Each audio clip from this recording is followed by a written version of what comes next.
This is the Busa valve adjustment. I haven't done it before. I got the book and I'm going to try it. I would call this steps 1, 2, and 3. I got the covers off, the side fairings, and I pulled the seat off. That'd be step 2. I lifted the tank, step 3. And next I'm going to go for removing the air box. Okay, so I got the connectors off, these two. I loosened both these clamps. Sorry, it's hard. I'm talking and not looking. I loosened both the clamps for the injection system on this side and the other side. I took the 10 millimeter bolt out up here, and I pulled the little crankcase, the drain for the air box here. Now, as I'm going to lift it off, I notice there's a little vent line right here. Let me see if, well, I don't know if I can hold it up and point, but there's a little vent line right here I'm going to pull, and there's another one right here that goes to the valve on the bottom of the air box. So I should be able to pull these two and then get the air box out of there.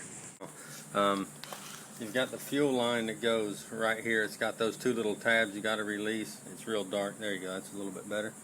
You got to release those tabs and pull the fuel line out. A little bit of fuel came out, not much. I did notice when I turned it down. Anyway, I had to disconnect the fuel line here, pull the battery out, which battery probably should have already been out, but I pulled the battery out to get access. There's two mount bolts right here, one there and one there. They're I believe a 12 millimeter socket. You got your tip over sensor here, little 2-wire disconnect. You got to disconnect here, and then on this side there's the two vent lines that go right here and right here. So you got those two vent lines, the fuel line, and these two bolts. And I already had the air box out, so I believe that's it. So I'm going to go ahead and pull the tank off. And that's that step. But I didn't see it till I started to move, then I saw it. So make sure you disconnect that. You've got that, the 4-pin connector for the fuel here, the fuel line, the two bolts, one here and one here. I assume you can't pull that bolt out for the hinge because of the frame. So the book tells you to pull it out that way.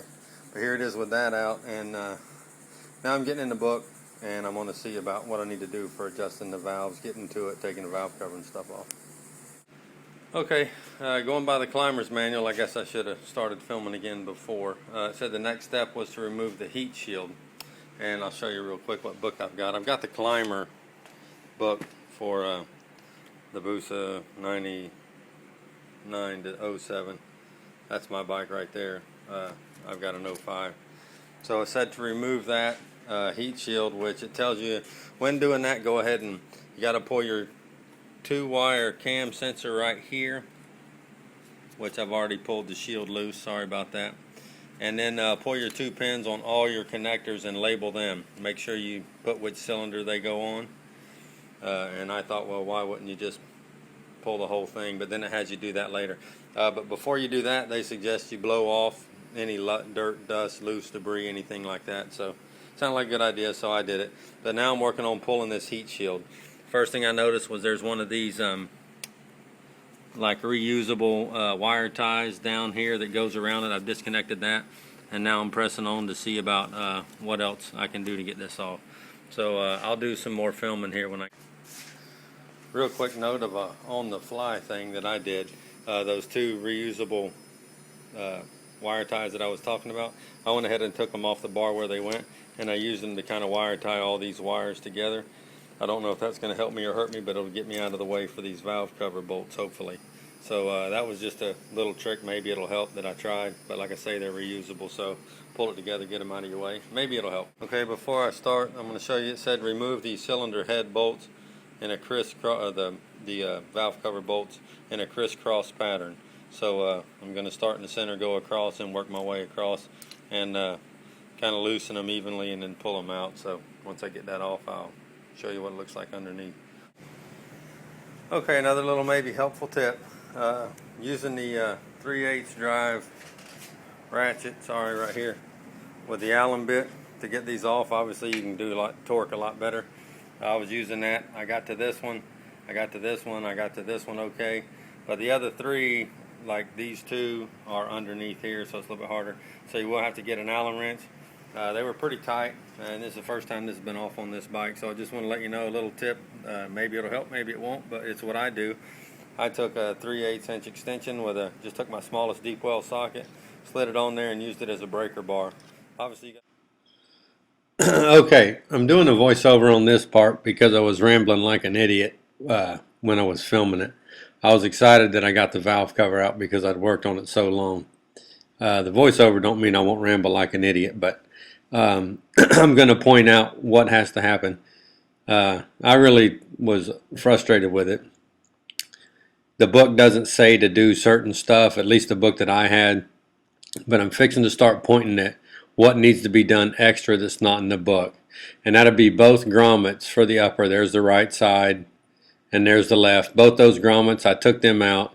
Of course, I took the cables off.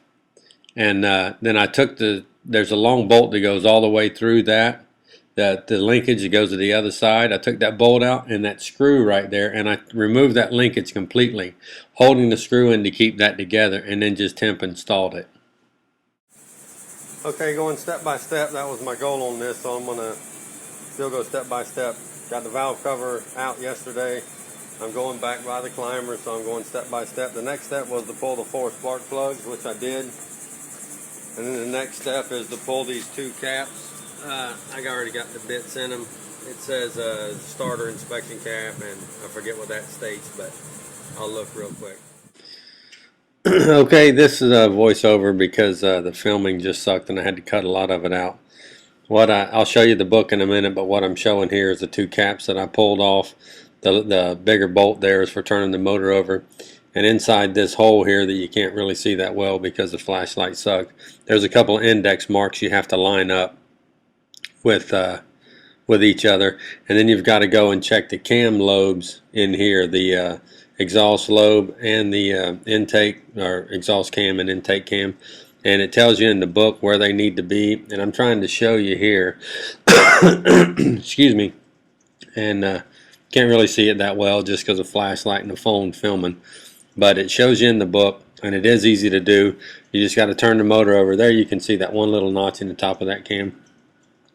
But the book tells you what to do, and it's got good reference pictures. So, like I say, I do recommend having the book. Here you go. The cam on the left is the exhaust side, and you can see that notch. It's kind of up about 2 o'clock, and then the intake side is right at 12.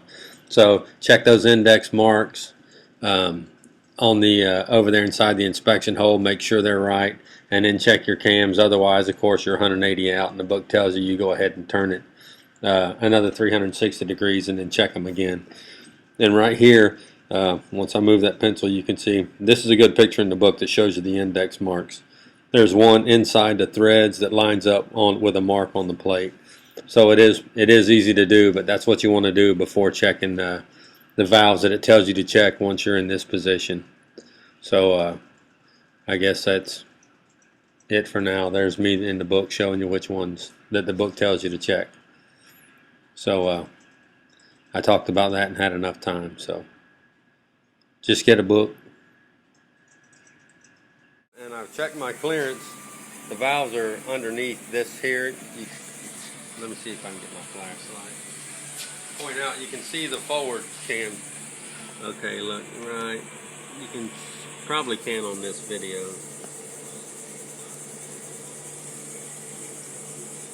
You can't see the face of it, but anyway, it's right up in here. You can put your feeler gauge in there. So you got the 2 valves on each side. You got this is obviously the intake side. This is the exhaust. So 2 intake was here, 3 exhaust was there, 4 exhaust here, and 4 intake here. So I've taken those readings and I wrote this paper down, and I wrote my 2 intake. I wrote my measurements, what my clearances are, 3 and 4 exhaust and intake. What I did was just, well, unfortunately for you guys, and fortunate for me, all my clearances checked. Going by the book, and I also looked online. There's a chart here. I wrote down all of my clearances. You can see all my exhaust valves ended up being 0.229, and my intake were a little more varied, around 0.18, and 2 of them were